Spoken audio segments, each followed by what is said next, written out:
नमस्कार दोस्तों, हमारी आज की कहानी है बुढ़ापा। हर रोज की तरह सुंदरलाल जी अपने शाम के सैर सपाटे से लौट आए थे। वो अपने जूते उतार ही रहे थे कि बहू ने पूछा, बाबूजी आज हम पार्टी में जा रहे हैं, हम वहीं से खाकर आएंगे। आज रात के खाने में क्या खाएंगे बताइए। सुंदरलाल जी सोचने लगे, आज रविवार तो नहीं है और ना ही किसी की शादी है, जरूर किसी पार्टी में जा रहे होंगे। छोड़ो, मुझे क्या करना है इस उम्र में। अपने विचारों पर काबू करते हुए सुंदरलाल जी बोले, ऐसा करो बेटा, मेरे लिए 2 रोटियां बना दो, दूध के साथ रोटियां ही खाऊंगा। वो बहू तुरंत बोली, बाबूजी सुबह ही जो बनाई थी उनमें से 2 रोटियां अभी बची हुई हैं, अगर आप। बहू ने अपना वाक्य अधूरा ही रहने दिया, लेकिन सुंदरलाल जी अच्छी तरह समझ गए कि वो क्या कहना चाहती थी। सुबह की रोटियां खाई तो गैस हो जाएगा। सुबह भी बहू ने मसाले वाली सब्जी ही बनाई थी, जिसके चलते अभी तक खट्टी डकार आ रही हैं। और इस उम्र में पेट को संभालना मतलब किसी बिगड़े हुए बच्चे को संभालने से भी ज़्यादा कठिन काम। बाबूजी बहू से बोले, नहीं बेटा, इस उम्र में सुबह की रोटियां नहीं खा सकता। बहू तुम्हें थोड़ी तकलीफ होगी, लेकिन मेरे लिए 2 ताज़ी रोटियां बना दो। बहू को बहुत गुस्सा आया। वो गुस्से में ही बड़बड़ाते हुए उठी, अब 2 रोटियां बना या 10, काम तो उतना ही बढ़ेगा। आटा गूंथो, रोटियां बनाओ, किचन और बर्तन साफ करो। इन्हें क्या है, इन्हें सिर्फ ऑर्डर देना है, काम तो मुझे करना पड़ता है ना। बस दिन रात उनकी ही सेवा करते रहो। बहू के बोल सुंदरलाल के कानों में पड़ रहे थे। हे भगवान, सिर्फ 2 रोटियां बनाने में इतनी तकलीफ, मैं कोई 5 पकवान तो मांग ही नहीं थे। उन्हें बहुत गुस्सा आ गया, लेकिन गुस्सा वहाँ किया जाता है जहाँ कोई सुनने वाला हो। उन्होंने अपना गुस्सा निगल लिया।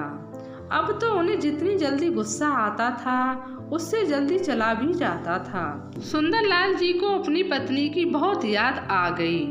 सुरेखा जी के जीते जी भी उन पर कभी बासी रोटी खाने की नौबत नहीं आई थी। उल्टे खाने में 10 चीज और मिल जाती थी। खाने के साथ मीठा पापड़, अचार, सलाद और पता नहीं क्या क्या। सुंदर जी को बहुत बुरा लग रहा था।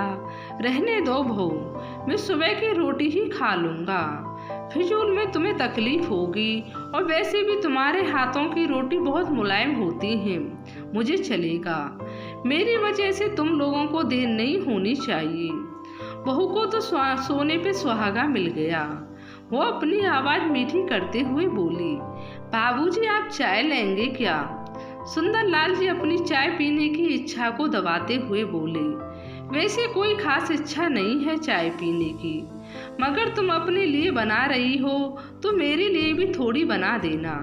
हाँ बाबूजी, मैं अपने लिए बनाने वाली हूँ, आपके लिए भी बना देती हूँ। बोलकर वो रसोई घर के अंदर चली गई। सुंदरलाल जी खुद से ही बातें करने लगे, अभी तो लाखों की जायदाद है मेरे पास, यह घर भी मेरे नाम पर है और खाते में भी लाखों रुपए पड़े हैं।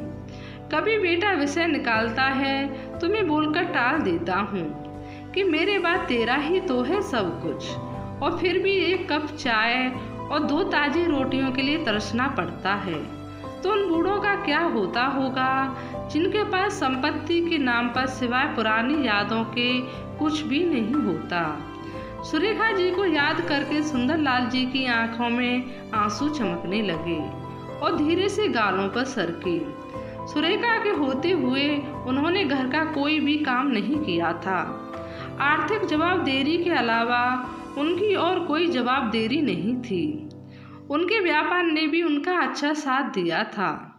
वो भी सुरेखा से बहुत प्यार करते थे, लेकिन कभी जता बता नहीं पाए। यह सच्चे दिल से मानते थे कि सुरेखा उनके किसी पूर्व जन्मों के पुण्य का फल है। लेकिन जिंदगी की भागदौड़ में वो सुरेखा की मन की इच्छाएं पूरी कर ना सके। उन्हें वैष्णो देवी जाना था, लेकिन हर बार यह यात्रा अगले साल के लिए पोस्टपोन हो जाती। घर बार और संसार की जिम्मेदारियां संभालते संभालते कब उनकी इच्छाएं उन्हीं के साथ चली गईं, पता ही नहीं चला। सुंदरलाल जी ने देखा उनके पोता और पोती दोनों ही स्कूल से आ गए थे। दोनों ने अपना बस्ता सोफे पर फेंका और दादाजी की तरफ दौड़कर उनके गले लगते हुए कहने लगे, चलिए ना दादाजी, खेलने चलते हैं। यही निस्वार्थ प्रेम के कुछ पल थे जिनमें सुंदरलाल जी भी बच्चों के साथ बच्चे बन जाते थे और सारे अपने दुख और यादें भूल जाते थे। वो कुछ बोल पाते उससे पहले ही बहू ने कहा, चलो छोड़ो दादाजी को, हमें पार्टी में जाना है, जल्दी से तैयार होकर आओ, पापा भी आते होंगे। दोनों ही बच्चे दादाजी को छोड़ मम्मी की तरफ भागे। उनकी पोती 7 साल की थी और पोता 5 साल का था। सुंदरलाल जी अपनी सोच में डूबे हुए बालकनी की तरफ गए। बालकनी में धीमी ठंडी पवन ने उनका स्वागत किया। बहू उनके लिए चाय बनाकर लेकर आई। बालकनी में रखी अपनी कुर्सी पर बैठकर सुंदरलाल जी घुट घुट कर चाय पी रहे थे। पी क्या रहे थे, निगल रहे थे, क्योंकि चाय के नाम पर सिर्फ कम शक्कर वाला गर्म पानी था, ना इलायची ना अदरक। सुंदरलाल जी मन ही मन सोचने लगे, बहू के जाने के बाद आज खुद अपने हाथों से चाय बनाऊंगा। इलायची, अदरक और थोड़ी सी ज़्यादा शक्कर डालकर उसके साथ रोटियां खा लूंगा। रोटी की याद आते ही उनका मुंह फिर खट्टा हो गया। चाय खत्म होने पर खाली कप लेकर वह किचन में रखने गए तो वहाँ देखा कि बहू और बच्चों का कप धुला पड़ा था। उन्होंने भी अपना कप धोकर रख दिया और अपनी डायरी लेकर बालकनी में आ गए। बालकनी में बैठे बैठे उनकी नज़र सूखी हुई तुलसी के पौधे पर गई। उन्होंने एक लोटा पानी लाकर उसमें डाल दिया। कुछ मिनट बाद ध्यान से देखने पर उन्हें पता चला कि सूखे हुए तुलसी के पौधे में नए कुपले जैसे मुस्कुरा रहे हों। तो उन्हें याद आया कि सुरेखा हर सुबह तुलसी को पानी और शाम को दिया दिखाती थी, और अब तो शाम को ना तुलसी को ना ही भगवान के मंदिर में दिया जलता है। पता नहीं कितने संस्कार, इतनी अच्छी आदतें सुरेखा अपने साथ ले गई थी। सुंदरलाल आसमान की तरफ देखकर बोले, सुरेखा, मुझे और इस घर को अभी तुम्हारी ज़रूरत थी। तुम क्यों हमें छोड़कर चली गई थी? तुमने मुझे धोखा दिया, तुमने हमेशा साथ रहने का वचन तोड़ दिया, तुम मुझे अकेला छोड़कर चली गई। सुंदरलाल जी की आंखें भर आईं। पापा, इतनी ठंडी हवाएं बह रही हैं और आप हैं कि बालकनी में बैठे हैं। अंदर आ जाइए, नहीं तो बीमार हो जाएंगे। बेटे ने सुंदरलाल जी से कहा। बेटा, बहू और पोता पोती सब तैयार होकर पार्टी के लिए निकल रहे थे। किसी ने झूठ मूठी मन रखने के लिए भी उनसे नहीं पूछा कि साथ चलिए पापा, आप खाना खाकर जल्दी सो जाइएगा, हमें आने में जरा देर हो जाएगी। ज़्यादा देर तक जागना आपकी सेहत के लिए अच्छा नहीं है। हमारे पास घर की दूसरी चाबी है, हमारी चिंता मत कीजिए। बेटी ने जाते हुए कहा। ऐसे बोल रहे हो जैसी मेरी सेहत की बहुत फिक्र है। कितने दिनों से बोल रहा हूँ डॉक्टर के पास ले चलो। बीपी बढ़ा हुआ है, शुगर भी चेक करवाना है। थोड़ा सा भी चलता हूँ तो हांफने लगता हूँ। बेटा कहता है कि बुढ़ापे में यह सब तो होता ही रहता है, ज़्यादा भ्रम मत पालिए। वाह बेटा, बूढ़े बाप के साथ बैठने के लिए थोड़ा सा भी टाइम नहीं है तेरे पास, और पार्टी के लिए टाइम ही टाइम है। ऐसे अनगिनत विचार उनके दिमाग में चल रहे थे, लेकिन फिर भी उन्होंने हाँ में सिर हिलाया। सभी पार्टी में चले गए। सुंदरलाल जी हॉल में रखी कुर्सी पर आकर बैठे। खाना खाने की अभी कोई इच्छा नहीं थी, इसलिए टीवी चालू की। आज वैलेंटाइन डे था, प्यार का दिन, इसलिए टीवी पर भी उसी के बारे में दिखा रहे थे। सुंदरलाल जी की निगाह पास में रखी अपनी पत्नी के फ्रेम पर गई, जिसने लाल कलर की साड़ी पहन रखी थी।